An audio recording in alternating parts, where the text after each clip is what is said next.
Hello and welcome to TDW Tech Byte. In this episode, we are going to speak about data transfers. Specifically, I'm going to give you guidance on how to operationalize the systems and processes you should adopt to properly conduct international or cross-border data transfers. Now, good practice and policy doesn't happen by itself. It is one of those things that requires thought from leadership and then written policies and procedures that are implemented effectively and reviewed and continuously improved.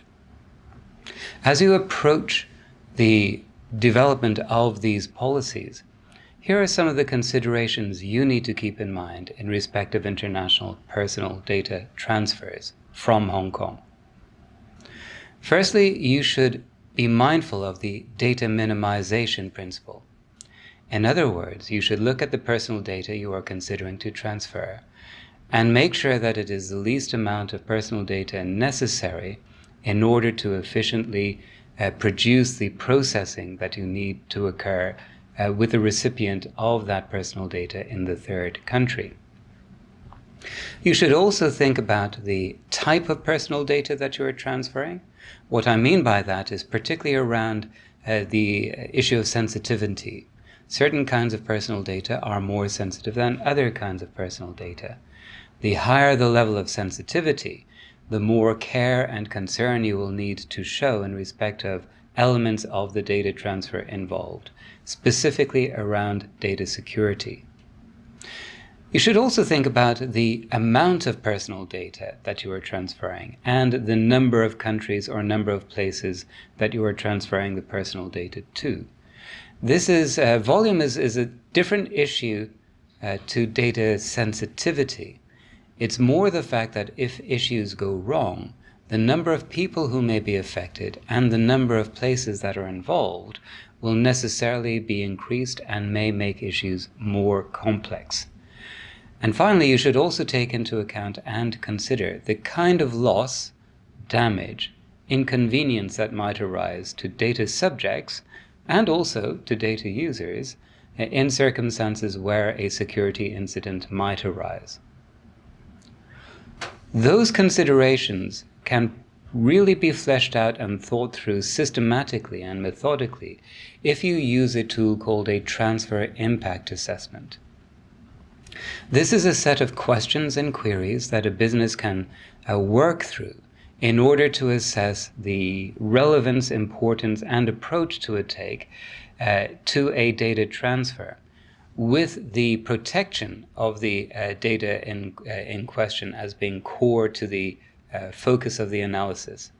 This is a way of making sure that you adhere to the principle of protecting the personal data given to you, entrusted to you as a data user by data subjects. What I'd like to do now is to explain a framework that may be suitable for data users in Hong Kong to use as a way of approaching the issue of conducting international data transfers. There are 5 basic points to address in this framework. The first is to know your transfers. Now, what I mean by that is firstly to know the personal data that is involved in the data transfer. How you do that, the foundation of it, is that you should have a data inventory in your organization, a record of the personal data that you hold, broken into categories according to the type of personal data it is, the amount it may be, and the purposes for which it is used for. And you should have that linked to a data map, a mapping exercise which shows how that personal data is used in the course of its data life cycle under your control as a data user. This is what I mean by knowing your transfers. If you have that foundational knowledge in place, you know where the international data transfer fits into the data life cycle that you are controlling. The next step in the framework is that you should consider and confirm the lawful basis you have on which to conduct the personal data transfer. In Hong Kong, it's different in other jurisdictions. In Hong Kong, For a data user, this primarily means going back to what is called your Personal Information Collection Statement, or PICS. And you need to assess whether you have disclosed and informed to the data subject on or before the collection of his personal data the fact that you may be transferring his personal data to a data processor for designated processing activities in a third country. Because data transfer is a form of use of the data transfer, of the personal data, and you are required to disclose the uses of personal data in your personal information collection statement. It's also conventional in the PICS to state the classes of persons to whom you will be transferring personal data, and this will include the classes of data processors or indeed other data users that you may transfer personal data in an international or cross-border data transfer. So you should verify that fact also. Frequently in a PICS, there is also a statement that acknowledges that personal data may be transferred to third countries, which have systems of law that are different and perhaps even less protection for personal data than may apply in Hong Kong. The next step in the framework is that you should consider the laws of the third country, the place where you are transferring the personal data. Now, in this regard, the primary consideration is to make sure that the system of laws and the level of protection that's afforded to personal data in the third country is the same or no less favorable than exists under Hong Kong law. Basically, you need to make sure that the data subject enjoys the same protections in the third country in respect of his personal data as he does in Hong Kong. And this may require some engagement with either the data importer or with lawyers in that third country to give guidance and reassurance on this point.